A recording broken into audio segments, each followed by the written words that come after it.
Dios no existe, y la prueba definitiva, irrefutable y cruel está en los ojos de este niño.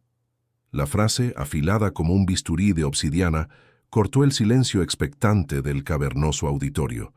No fue un susurro, sino una declaración de guerra lanzada desde un púlpito de ciencia y acero. Quien la pronunciaba era el doctor Ricardo Aguiar, un hombre que se había esculpido a sí mismo a imagen y semejanza de la lógica más fría.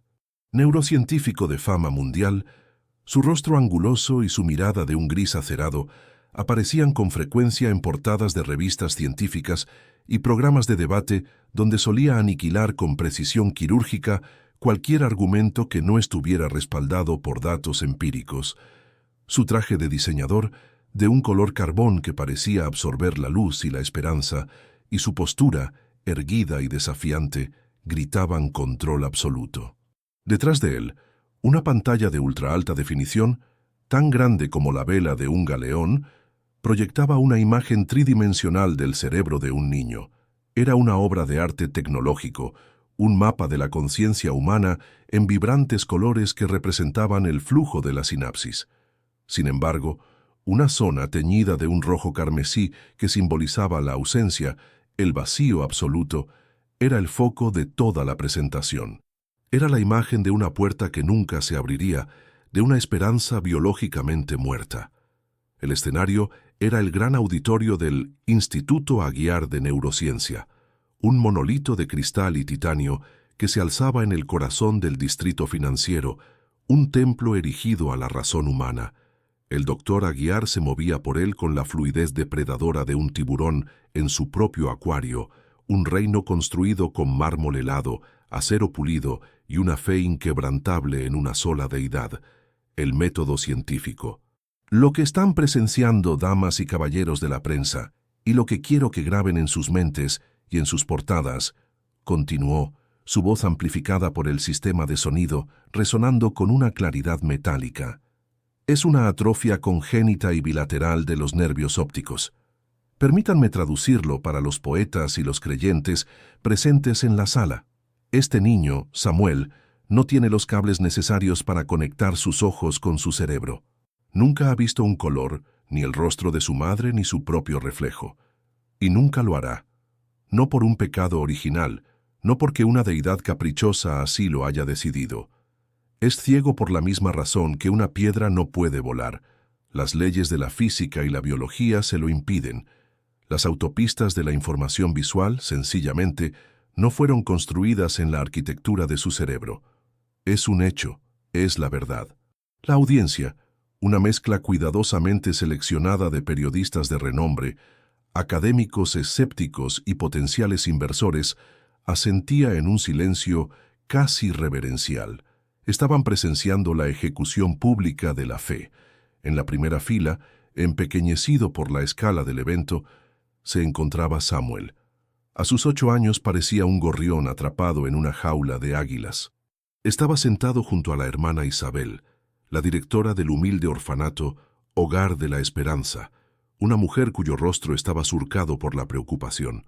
Había aceptado la invitación del instituto bajo la falsa premisa de un posible y generoso donativo. Ahora se daba cuenta del terrible error. No eran invitados, eran la pieza central de una humillación meticulosamente orquestada. La ropa de Samuel, limpia pero visiblemente usada, contrastaba dolorosamente con el lujo opresivo del entorno. Sus ojos, de un azul pálido y desenfocado, no veían nada, pero su cuerpo entero parecía escuchar con una calma que resultaba profundamente irritante para la calculada arrogancia del doctor Aguiar. El científico había montado aquel espectáculo con un objetivo claro: aniquilar mediáticamente a un popular predicador que afirmaba realizar curaciones milagrosas y que había ganado una considerable tracción en los barrios pobres de la ciudad. «La fe», sentenció Aguiar caminando hacia el borde del escenario, su sombra cerniéndose sobre la primera fila, «es el aceite de serpiente del alma, un placebo mental que proporciona un alivio temporal a cambio de la anulación del intelecto. Vende la ilusión de control sobre lo incontrolable, la enfermedad, la muerte, el caos inherente del universo. Hoy, con la tecnología como nuestro bisturí y la verdad como nuestro antiséptico, vamos a extirpar este tumor de la conciencia pública. Fue entonces cuando un periodista de un tabloide local, olfateando el drama humano detrás del discurso académico, rompió el protocolo. Se abrió paso entre sus colegas, se arrodilló para quedar a la altura del niño y le acercó el micrófono. «Samuel, el mundo entero te está viendo. ¿Qué le respondes al hombre más inteligente del mundo? ¿Crees que la ciencia tiene la última palabra sobre tu vida?» La hermana Isabel intentó interponerse, susurrando: «Por favor, es solo un niño». Pero Samuel, con una serenidad que parecía venir de otro lugar, puso una mano sobre el brazo de ella. Se puso de pie. El silencio en la sala se hizo tan denso que se podía sentir.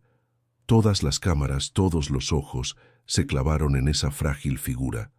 Con una voz que, sin ser fuerte, poseía una extraña cualidad de penetrar el ruido, pronunció las palabras que harían temblar los cimientos de aquel templo de la razón.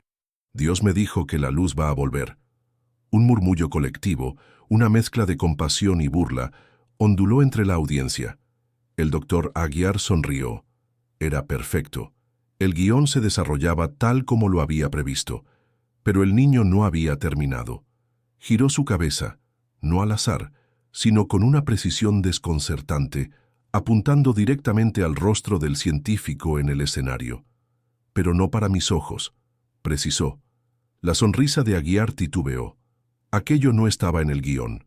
Y entonces Samuel lanzó el misil que cambiaría el curso de todo. Una frase susurrada pero que estalló en el auditorio como una bomba. Él me susurró en el corazón: «Ahora tú verás». El impacto fue sísmico. No era una petición, era una declaración. No era una esperanza para sí mismo, era una advertencia para su oponente. El desafío se había invertido. Por un segundo, un maravilloso y tenso segundo, el doctor Ricardo Aguiar, el hombre que tenía respuesta para todo, se quedó sin palabras. Pero su cerebro, entrenado para convertir cualquier variable en una ventaja, reaccionó con una velocidad fulminante. La confusión se transformó en una carcajada estruendosa, una explosión de arrogancia diseñada para ridiculizar, para aplastar la insólita amenaza. «Bravo, simplemente bravo», se exclamó, con un aplauso sarcástico que resonó como un latigazo. «Resulta que no solo tenemos un caso de estudio, sino también un profeta. ¡Qué giro dramático tan inesperado!». Se acercó al borde del escenario hasta que sus caros zapatos italianos quedaron a escasos centímetros del vacío, mirando desde su pedestal al pequeño niño. Vio la oportunidad, no solo de ganar el debate, sino de crear una leyenda. «De acuerdo, pequeño oráculo, juguemos tu juego. Hagamos un contrato público y vinculante», proclamó, su voz adquiriendo el tono de un director ejecutivo cerrando un trato hostil. «Si tú con tu amigo imaginario consigues que yo vea algo, cualquier cosa que mis 40 años de estudio, mis máquinas de millones de dólares y las inmutables leyes del universo no puedan explicar, si logras producir una sola anomalía verificable en mi realidad, te entrego mi imperio. Cada acción, cada patente, cada ladrillo de este edificio será para tu orfanato». La oferta era tan demencial, tan desproporcionada, que provocó jadeos audibles. Las cámaras se movían frenéticamente, capturando los rostros de ambos. Pero, y aquí la voz de Aguiar se volvió cortante como el diamante, si en el plazo de 30 días exactos no ocurre absolutamente nada, y te garantizo, ante la ciencia y la lógica, que nada ocurrirá, la hermana Isabel convocará a la prensa en este mismo lugar y confesará públicamente que todo ha sido una farsa para manipular la opinión pública y obtener donaciones. La crueldad del ultimátum dejó el aire sin oxígeno. Había atrapado al niño y a la monja en una jaula de acero. Cualquier respuesta era una derrota, pero Samuel, que parecía inmune a la presión y a la malicia, simplemente inclinó la cabeza, un gesto de aceptación. «No quiero su dinero, doctor», dijo con su voz tranquila. «Solo quiero que se prepare, porque ver no es lo mismo que mirar. El científico más brillante del planeta acaba de desafiar la fe de un niño ciego en el escenario más grande del mundo. Lo que él cree que es un jaque mate es en realidad el primer movimiento de una partida que no comprende. ¿Puede la fe realmente doblegar a la razón? Para ser testigo de cada momento de esta increíble historia, suscríbete ahora a nuestro canal, activa la campana de notificaciones y déjanos un comentario diciendo ¿desde qué ciudad nos estás viendo? El milagro está a punto de comenzar y no querrás perdértelo. El eco de la confrontación se propagó como una onda de choque a través del panorama mediático. En cuestión de horas, el desafío del profeta, como lo bautizaron los tabloides, era la historia principal en todos los noticieros y la comidilla de las redes sociales. El doctor Ricardo Aguiar fue catapultado de la esfera académica a la de una celebridad global, un titán de la razón que había desenmascarado la charlatanería con una audacia espectacular. Los titulares lo aclamaban. Aguiar apuesta su imperio por la verdad. La ciencia lanza el guantelete final a la superstición. En las entrevistas que concedió desde su impecable oficina, con la ciudad extendiéndose a sus pies como un mapa de su dominio, se mostraba encantador, condescendiente y absolutamente seguro de su victoria. No es una apuesta, corregía a un periodista con una sonrisa ladeada. Es una demostración pública, una lección educativa a escala masiva sobre la diferencia entre la esperanza y la autoilusión. Para el mundo, él era un héroe. Samuel, por otro lado, fue pintado como una víctima trágica, un peón en un juego cínico, con su imagen de niño frágil y desamparado, explotada hasta la saciedad. La opinión pública oscilaba entre la lástima por el niño y la admiración por la postura intransigente del erudito. Lejos de las cámaras, la primera fase del experimento de Aguiar se puso en marcha con una eficiencia implacable. Un equipo de sus mejores técnicos, bajo estrictos acuerdos de confidencialidad, descendió sobre el Hogar de la Esperanza. No instalaron simples cámaras de seguridad, implementaron un sistema de vigilancia ambiental de última generación. Micrófonos de alta sensibilidad capaces de captar el zumbido de un insecto, sensores de imagen térmica, cámaras de espectro completo ocultas en los lugares más insospechados y un software de análisis de comportamiento que monitoreaba patrones y anomalías. El orfanato, un lugar de rutinas sencillas y recursos limitados, fue transformado sin saberlo en el laboratorio más observado del planeta. Todo confluía en una pared de monitores en el estudio privado de Aguiar, en el último piso de su rascacielos. Desde su trono de cuero italiano, el neurocientífico se convirtió en el ojo omnisciente que todo lo veía, preparado para documentar el inevitable fracaso de la superstición. Sin embargo, los primeros días de observación fueron una decepción exasperante para él. Esperaba encontrar algún tipo de engaño, rituales extraños, ensayos de un truco que la hermana Isabel estuviera preparando. Pero no encontró nada. La vida de Samuel, vista a través de la fría lente de la tecnología, era una sinfonía de simplicidad. El neurocientífico observaba con creciente impaciencia cómo el niño dedicaba las mañanas a hablarle en susurros a unas macetas de geranios en el patio trasero, o cómo desmenuzaba la mitad de su pan del almuerzo para un perro callejero sarnoso que esperaba cada día junto a la verja. Por las noches, lo veía arrodillarse junto a su catre, no recitando oraciones grandilocuentes, sino permaneciendo en un silencio que los micrófonos apenas lograban penetrar. Aguiar analizaba cada gesto, cada acción, a través del prisma de su disciplina. Mecanismos de afrontamiento, murmuraba para sí mismo, anotando en su tableta digital. Antropomorfismo como sustituto de la interacción social. El silencio es una forma de autohipnosis para regular la ansiedad. Desmontaba la fe del niño pieza por pieza, reduciéndola a un conjunto de impulsos neurológicos y respuestas condicionadas. Era aburrido, patético y, sobre todo, no era el espectáculo que esperaba. La primera fisura en su armadura de certeza no llegó como una revelación, sino como un asalto. Fue en la 12ª noche del desafío. Una tormenta de una violencia inusitada se abatió sobre la ciudad. El cielo, normalmente contaminado por un resplandor anaranjado, se volvió de un negro purpúreo, rasgado a cada instante por relámpagos que parecían venas de fuego. Aguiar observaba la furia de la naturaleza desde su ventana panorámica, sintiendo una extraña satisfacción. La tormenta era como él, poderosa, indiferente, una demostración de las fuerzas impersonales que realmente gobernaban el universo.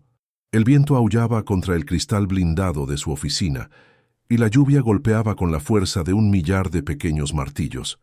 Fue entonces cuando las luces de su despacho parpadearon 1, 2 veces, y de repente se apagaron. Un rayo había impactado en una subestación cercana, y el generador de emergencia del edificio, por una falla insólita, no respondió. La oscuridad que se instaló no fue una simple ausencia de luz, fue total, opresiva, una entidad palpable y sofocante. El silencio fue igualmente absoluto, roto solo por el latido de su propio corazón en sus oídos. Por primera vez en décadas, Ricardo Aguiar, el hombre que cartografiaba los miedos ajenos en un laboratorio, sintió el terror primitivo y helado de su infancia, un pavor irracional a la oscuridad. Permaneció paralizado en su silla, desorientado, con las manos aferradas a los reposabrazos. Los segundos se estiraron en una eternidad asfixiante. Cuando la energía regresó con un zumbido y un parpadeo violento, la pared de monitores cobró vida de nuevo. La mayoría de las pantallas mostraban interferencia estática, mientras los sistemas se reiniciaban, pero una de ellas, la que transmitía desde el dormitorio de Samuel, mostró una imagen. Duró apenas un instante, un parpadeo en el tiempo, antes de que la imagen en vivo se estabilizara. Pero Aguiar lo vio. No fue un destello ni un flash. Fue una luminiscencia suave, casi fosfórica, que parecía emanar del contorno del niño arrodillado junto a su cama. No era una luz que iluminaba, sino una luz que era. Tenía una cualidad orgánica, serena, completamente ajena a cualquier fenómeno eléctrico que él conociera. Luego, la imagen se normalizó, mostrando a Samuel en la misma posición, pero en la penumbra habitual del dormitorio. Un escalofrío recorrió la espina dorsal del científico. Su mente se puso a trabajar de inmediato, erigiendo defensas lógicas contra lo que sus ojos habían registrado. Sobrecarga del sensor CMOS de la cámara debido a la fluctuación de energía, razonó en voz alta, su voz un poco temblorosa en la oficina silenciosa. Interferencia electromagnética por la proximidad del rayo, un simple y predecible fallo técnico. Se levantó, fue a servirse un vaso de agua con mano ligeramente inestable y trató de descartar el incidente. Pero la imagen se había quemado en su retina. Volvió a su escritorio y, con una urgencia que no quiso admitir, accedió a los registros del servidor. Rebobinó la grabación del dormitorio de Samuel al momento exacto del apagón. Aisló el fotograma. Estaba ahí, corrupto, lleno de ruido digital pero innegable. Una silueta infantil envuelta en un aura de luz apacible. Corrió un diagnóstico completo en el sistema de la cámara 3B. El informe fue claro, sin errores de hardware, sin fallos de alimentación registrados en la unidad, funcionamiento nominal.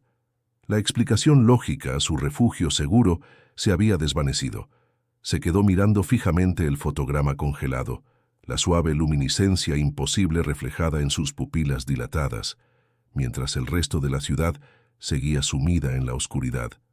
Aquella noche, el hombre que lo sabía todo se sintió perseguido por una pregunta que su vasta ciencia no podía responder. La imagen de aquella luminiscencia anómala se había convertido en un parásito mental para el doctor Ricardo Aguiar. Durante la semana siguiente al incidente de la tormenta, su rutina, antes un modelo de disciplina y productividad, se desmoronó en un ciclo de escrutinio febril.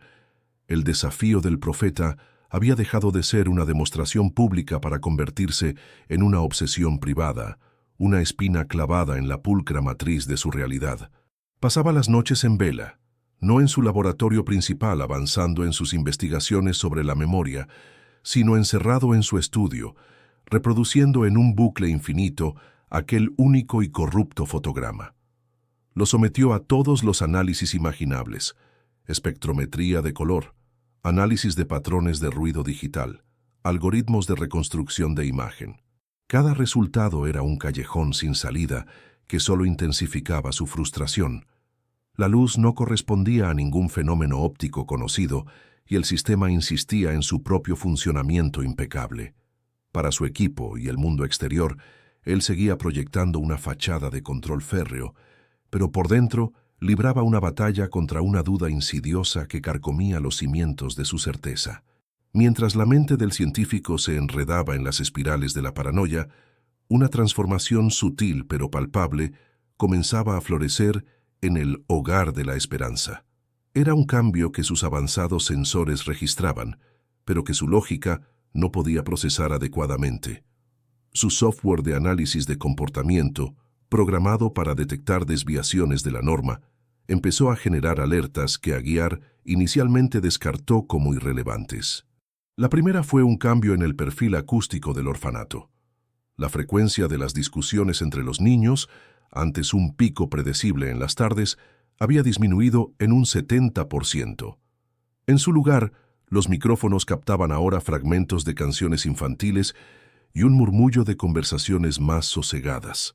Marta, la cocinera del orfanato, una mujer cuya amargura era tan legendaria como su insípido guiso, fue registrada por las cámaras tarareando una vieja melodía mientras amasaba el pan, algo que no había hecho en los 12 años que llevaba trabajando allí. Un día, sin motivo aparente, horneó un bizcocho de chocolate para los niños, un acto de generosidad espontánea que el sistema etiquetó como comportamiento anómalo de baja prioridad. Luego estaban los datos visuales. Javier el jardinero, un anciano encorvado por la resignación que apenas hacía lo mínimo para mantener a raya la maleza, de repente experimentó un resurgimiento de su brío. Las cámaras lo captaron desenterrando sus viejas herramientas, podando con esmero los rosales que llevaban años abandonados y plantando nuevas semillas. En menos de 2 semanas el patio, antes un parche de tierra polvorienta y hierbajos, se vio salpicado por los colores vibrantes de flores que, según los registros botánicos de la región, no deberían haber florecido con tanto vigor en esa estación. Aguiar observaba estas escenas con una mezcla de desdén y una creciente inquietud. En sus informes, clasificaba estos eventos bajo la etiqueta de contagio emocional inducido por un sujeto carismático. Teorizaba que la calma imperturbable de Samuel actuaba como un catalizador psicológico, creando un efecto placebo colectivo en una comunidad cerrada y susceptible. Sin embargo, la explicación se sentía hueca, insuficiente para justificar la magnitud y la consistencia de los cambios. Era como si el propio aire del lugar estuviera cambiando, volviéndose más ligero, más respirable. Frustrado por la ambigüedad de las imágenes, Aguiar decidió cambiar de táctica. Si había un truco, razonó, debía tener una firma auditiva.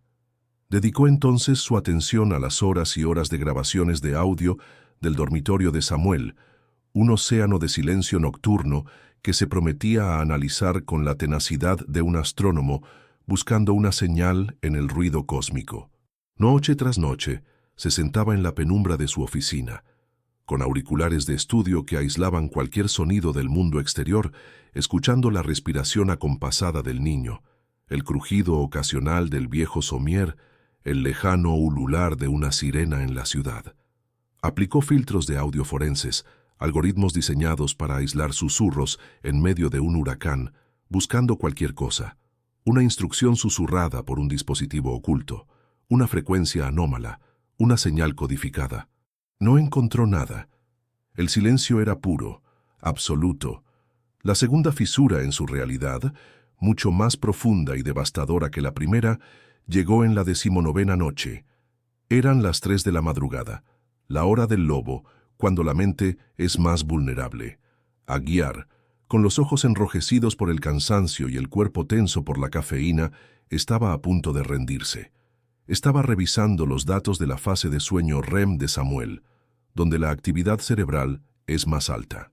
Por pura inercia, aplicó un algoritmo experimental de mejora de audio, uno diseñado para reconstruir fragmentos de voz a partir de microvibraciones residuales. La mayoría de las veces solo producía un galimatías ininteligible. Pero esa noche, en medio de la estática, el software aisló algo. Un patrón. Era increíblemente débil, apenas un susurro fantasmal, enterrado bajo capas de silencio. Conteniendo la respiración, Aguiar desvió la señal a través de una cascada de amplificadores y clarificadores, limpiando el ruido con una precisión de cirujano digital. Y entonces lo escuchó.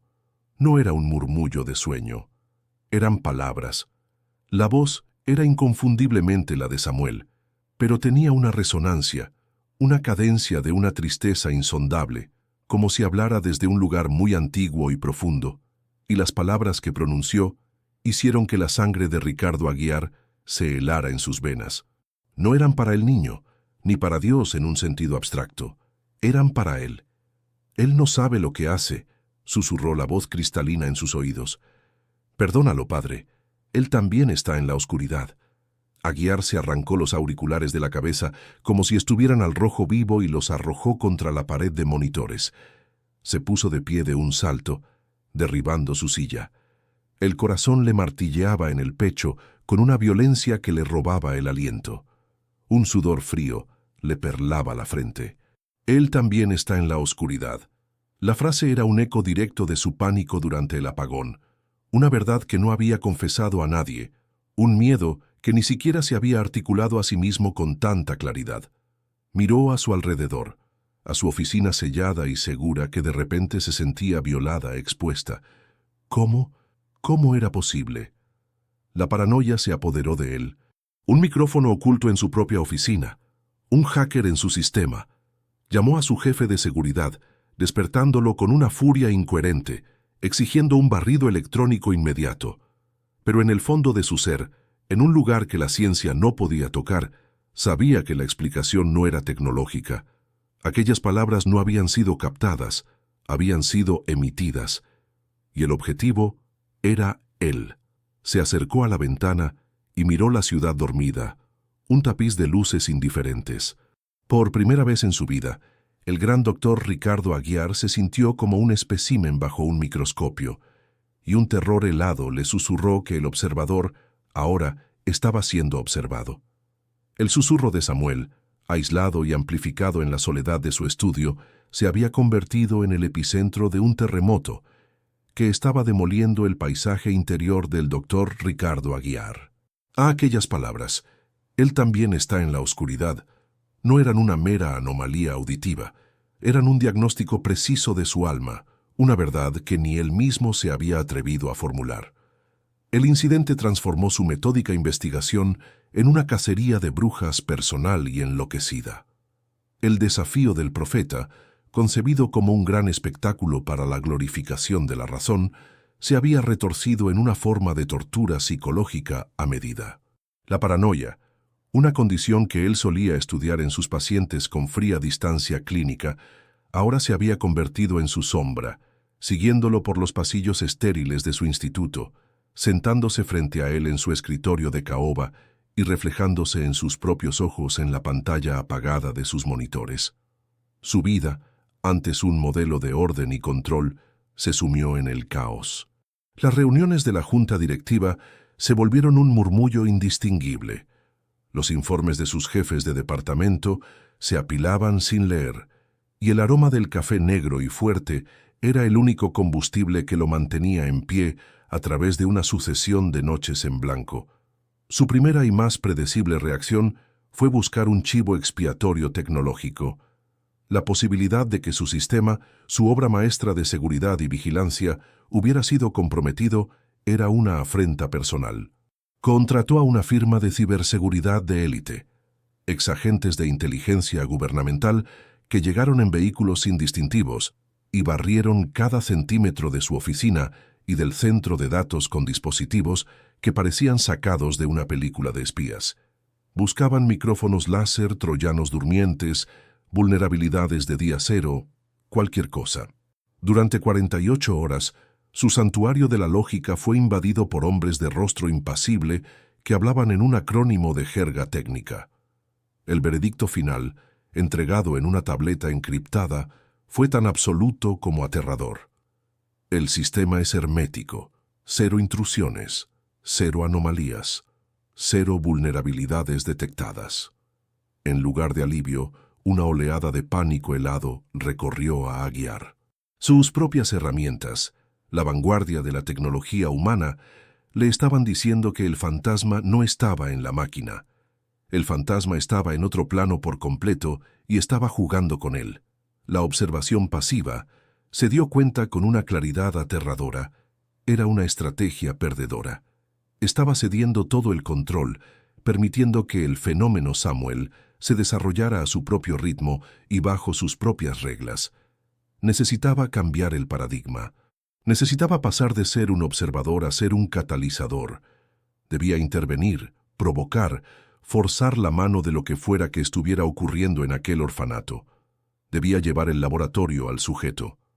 Con una astucia nacida de la desesperación, instruyó a su asistente para que coordinara una visita al Hogar de la Esperanza, bajo el pretexto oficial de realizar exámenes de seguimiento neurológico no invasivos para un estudio longitudinal sobre la privación sensorial. Era una cortina de humo perfecta, una justificación inexpugnable que le daría acceso directo y sin restricciones a su sujeto de estudio. No iba en busca de la verdad científica, iba a la guerra, armado con electrodos y sensores, decidido a arrancar una confesión a la realidad misma. La llegada de su convoy, un sedán de lujo negro seguido por una furgoneta con el logo del instituto, fue una disonancia visual y cultural frente a la humilde fachada del orfanato. El vehículo, con su brillo metálico y sus cristales tintados, parecía una nave espacial aterrizada en una aldea de otra época. La hermana Isabel lo recibió en la puerta, no con la deferencia que él esperaba, sino con la postura erguida y vigilante de una loba guardiana. Sus ojos, aunque amables, no ocultaban una profunda desconfianza. «Doctor Aguiar», dijo, su voz tranquila pero firme, «espero que esta visita sea estrictamente por el bienestar del niño». Aguiar le ofreció una sonrisa que no llegó a sus ojos. «Por supuesto, hermana, el bienestar y la comprensión van de la mano. El conocimiento es nuestra mayor herramienta para ayudar». Era una mentira pulida, y ambos lo sabían. Ordenó a sus técnicos que instalaran el equipo en un aula que olía a tiza y a desinfectante de pino. En cuestión de minutos, el espacio infantil, con sus dibujos de soles sonrientes pegados en las paredes, se transformó en un puesto avanzado de neurociencia, un campo de batalla donde la tecnología se enfrentaría a lo inexplicable. Samuel fue conducido a la sala. Su calma era una afrenta directa al torbellino interior de Aguiar. El niño se sentó pacientemente, mientras el científico, adoptando una máscara de desapego clínico, comenzó a colocarle la compleja red de sensores del electroencefalógrafo en la cabeza, aplicando un gel frío con movimientos que pretendían ser suaves, pero que traicionaban la tensión de sus manos. «Hola de nuevo, Samuel», dijo, su voz resonando extraña en la pequeña aula. «Como te dije, solo vamos a jugar a unos juegos para entender mejor cómo funciona ese cerebro tan especial que tienes». La hora siguiente fue un asalto sistemático a los sentidos del niño. Le colocó auriculares y lo sometió a patrones de ruido blanco intercalados con sonidos repentinos y discordantes, el chirrido de una frenada, el rugido de un león. Los gráficos de su ritmo cardíaco en el monitor permanecieron tan estables como una línea en el horizonte. Le mostró en una tableta una secuencia de imágenes diseñada para provocar respuestas emocionales viscerales en cualquier sujeto de prueba. Un cachorro adorable, una araña amenazante, un rostro llorando, un paisaje sublime.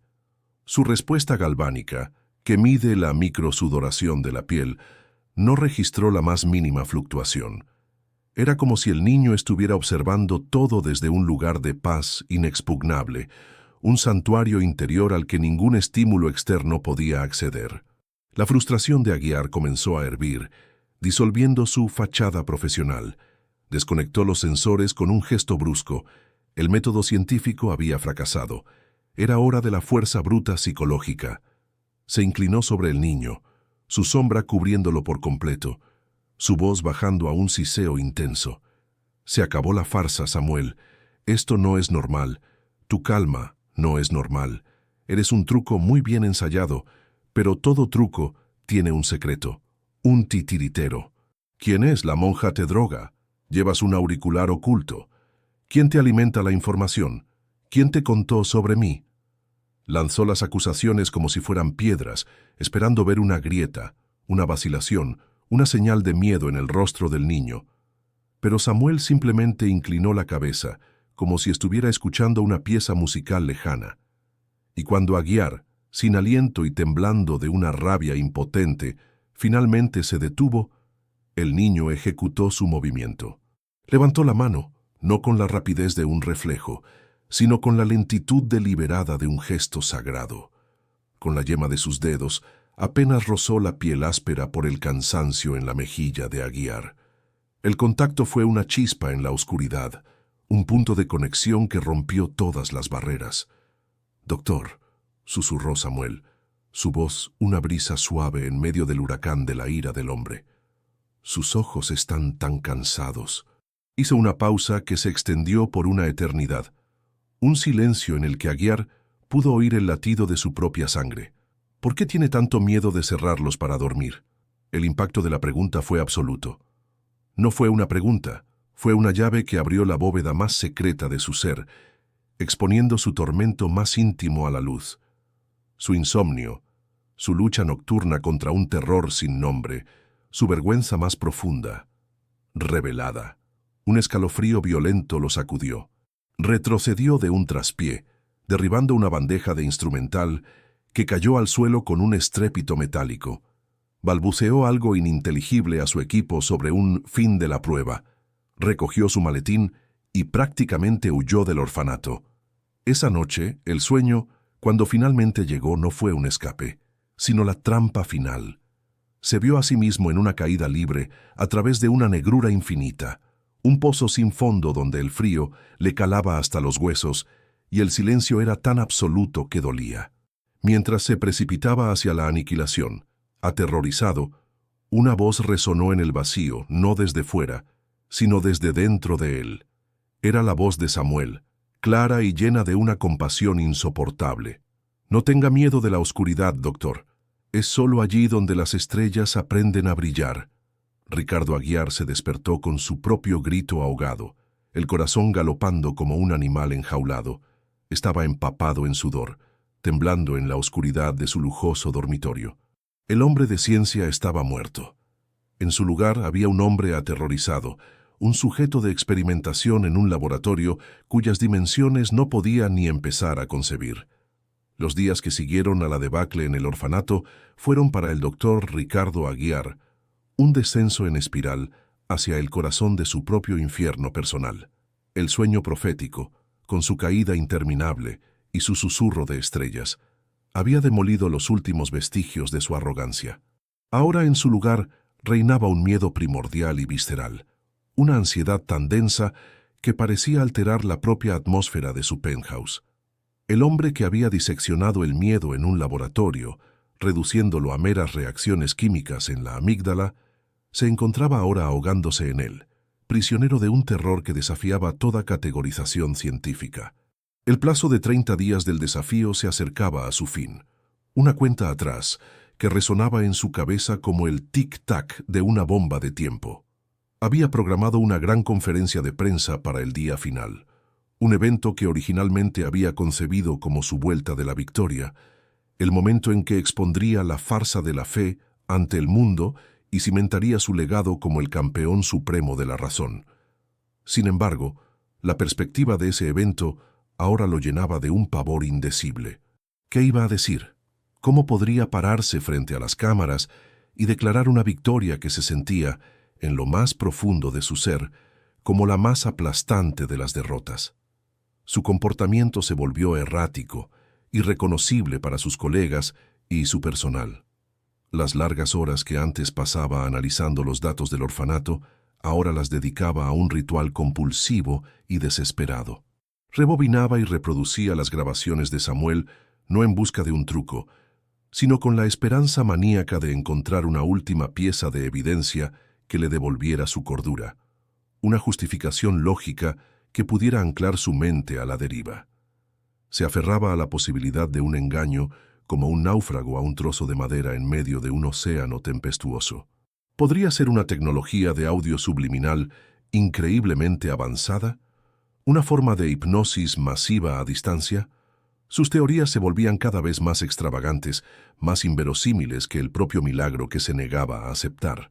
Su magnífica oficina, antes un santuario de orden y minimalismo, ahora estaba desordenada, sembrada de tazas de café vacías, informes arrugados y libros de física cuántica y filosofía existencial abiertos por páginas al azar, como si buscara una respuesta en cualquier disciplina que pudiera ofrecerle un resquicio de explicación.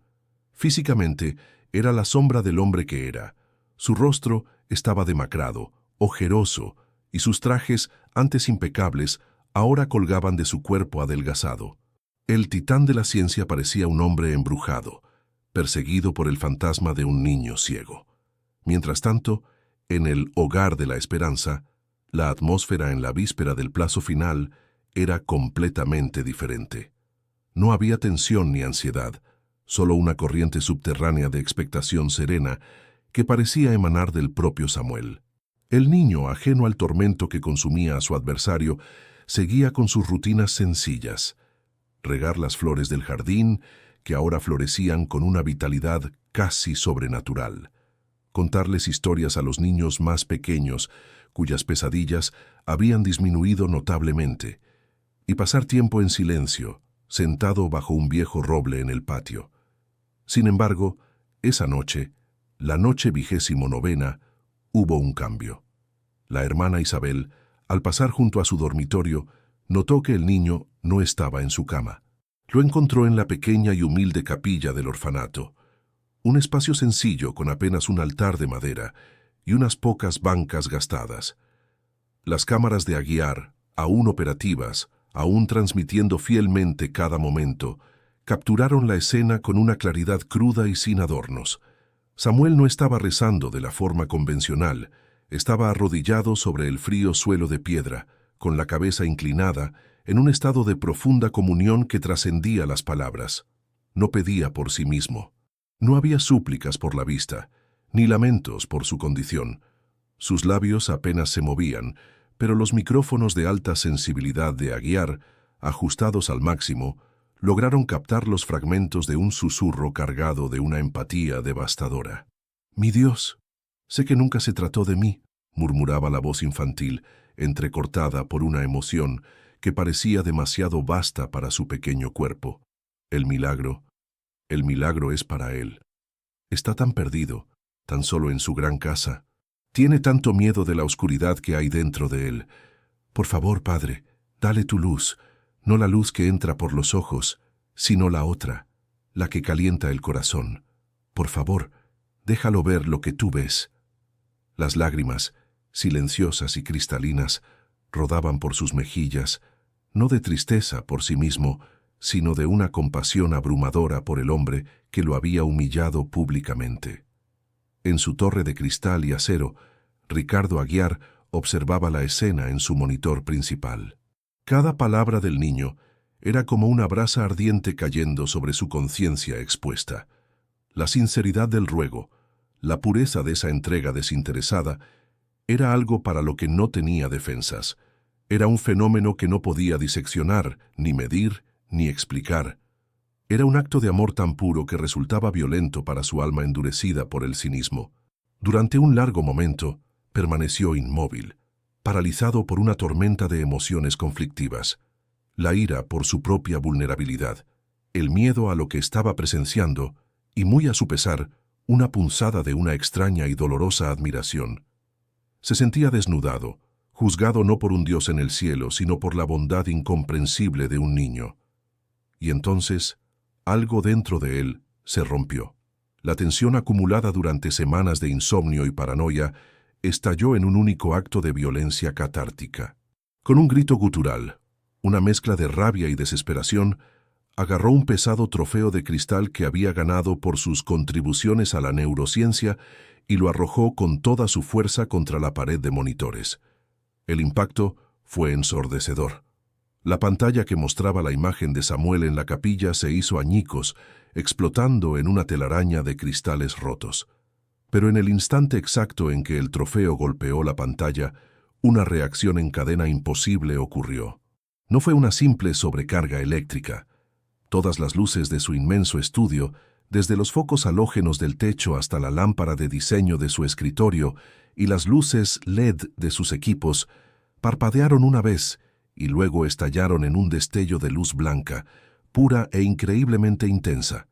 Fue una detonación de fotones, un sol en miniatura que nació y murió en una fracción de segundo. Aguiar, cegado por el resplandor, se llevó instintivamente las manos a la cara, pero era demasiado tarde. Sintió un dolor agudo y punzante en sus globos oculares, como si dos agujas al rojo vivo se los hubieran atravesado. Tropezó hacia atrás, gritando, y se derrumbó sobre la alfombra de lana. El mundo visual, todo lo que conocía, todo lo que definía su existencia, se disolvió. La brillante explosión de luz no dio paso a la penumbra, sino a un vacío absoluto. Una oscuridad total, impenetrable y definitiva, se abatió sobre él. El hombre que lo veía todo, ahora, no veía nada. En el instante final del desafío, la arrogancia del escéptico fue consumida por una llamarada de luz inexplicable, solo para ser arrojado a la misma oscuridad que tanto temía. La promesa de un niño está a punto de cumplirse de la manera más inesperada y trascendental. Si crees que la verdadera visión no reside en los ojos, sino en el corazón, suscríbete ahora a nuestro canal y activa las notificaciones. El desenlace de esta historia no solo te sorprenderá, sino que fortalecerá tu espíritu. Cuando Ricardo Aguiar recuperó la conciencia, el primer estímulo que registró no fue visual, sino auditivo. El pitido rítmico y monótono de un monitor cardíaco, el suave murmullo de un sistema de ventilación y el lejano eco de voces apagadas. Intentó abrir los ojos, pero una sensación de pánico helado lo invadió al darse cuenta de que ya estaban abiertos. Sin embargo, no había diferencia. La negrura que lo envolvía era absoluta, un vacío de terciopelo sin un solo matiz de gris, sin la más mínima insinuación de una fuente de luz. Era la misma oscuridad impenetrable de su pesadilla, pero esta vez no estaba soñando. La luz del mundo se había extinguido para él. Un grito ahogado escapó de su garganta, y de inmediato sintió unas manos suaves pero firmes en su brazo. Una voz femenina y tranquilizadora le habló. «Tranquilo, doctor Aguiar. Está en el ala de cuidados intensivos de su propio instituto. Ha sufrido un episodio de ceguera cortical súbita». Durante los días siguientes, el hombre que había cartografiado el cerebro humano se convirtió en el mapa de un territorio inexplorado y aterrador.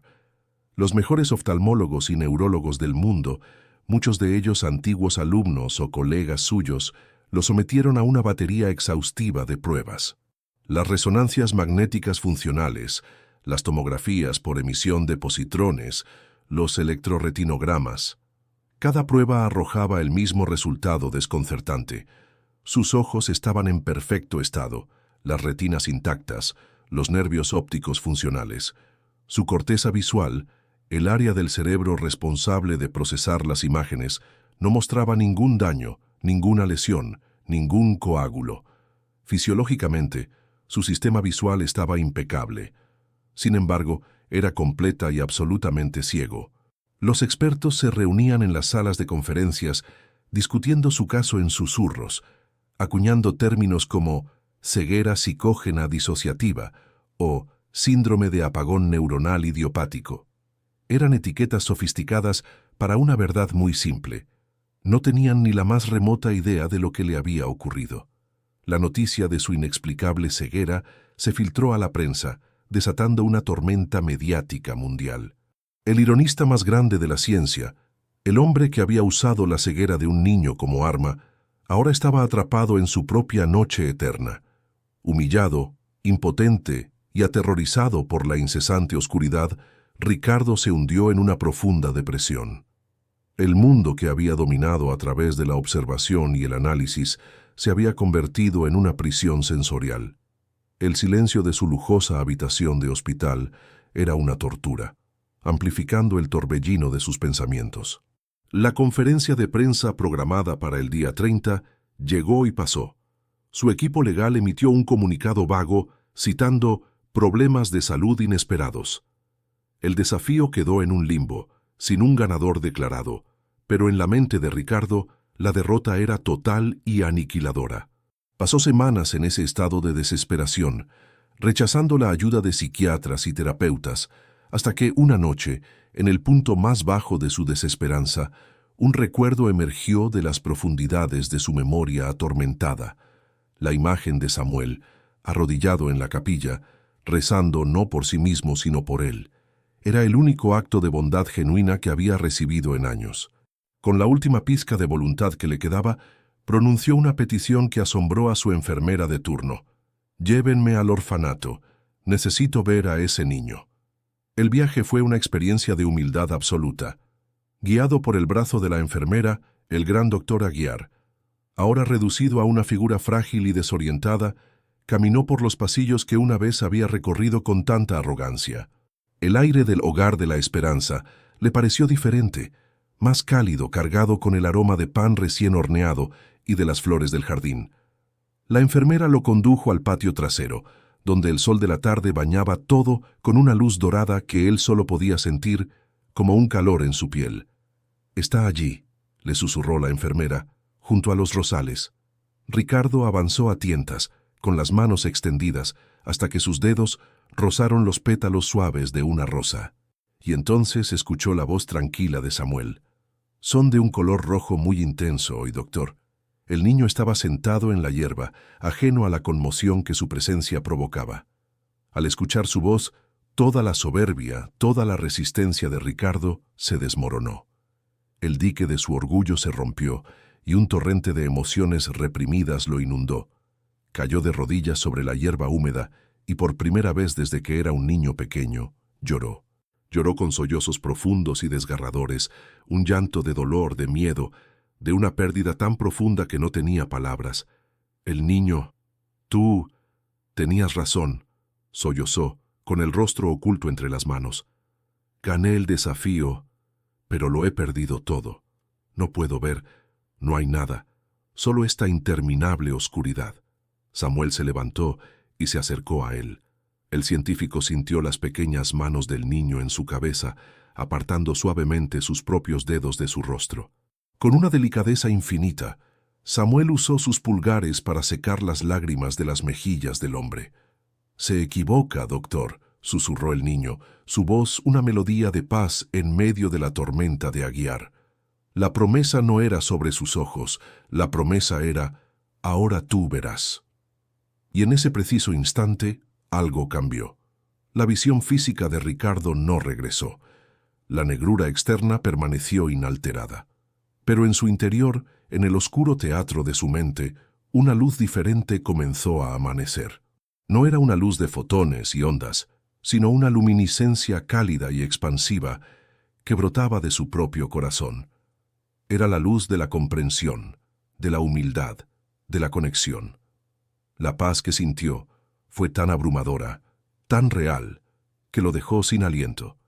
La oscuridad exterior ya no era una prisión, se había convertido simplemente en una ausencia de color. La verdadera oscuridad, la que había albergado en su alma, se había disipado. Ricardo Aguiar cumplió su promesa, y mucho más.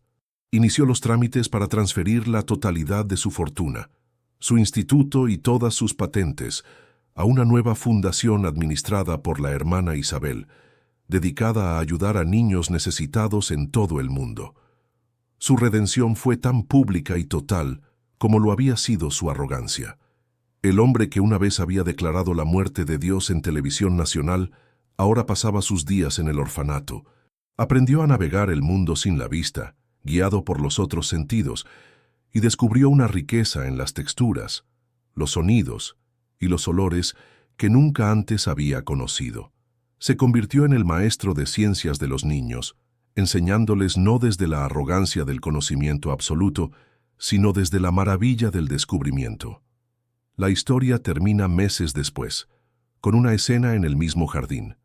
Ricardo, ahora con un rostro surcado por arrugas de serenidad, Sostiene una rosa en su mano. A su lado está Samuel. «Descríbemela, Ricardo», pide el niño, y el ex científico ciego, con una sonrisa genuina que ilumina su rostro, comienza a describirle al niño ciego el color de la rosa, no como una longitud de onda de luz, sino como la sensación del calor del sol, el sonido de una risa y el sentimiento del amor incondicional. Y en ese jardín, dos personas que vivían en la oscuridad finalmente compartían la misma luz, una visión que iba mucho más allá de los ojos.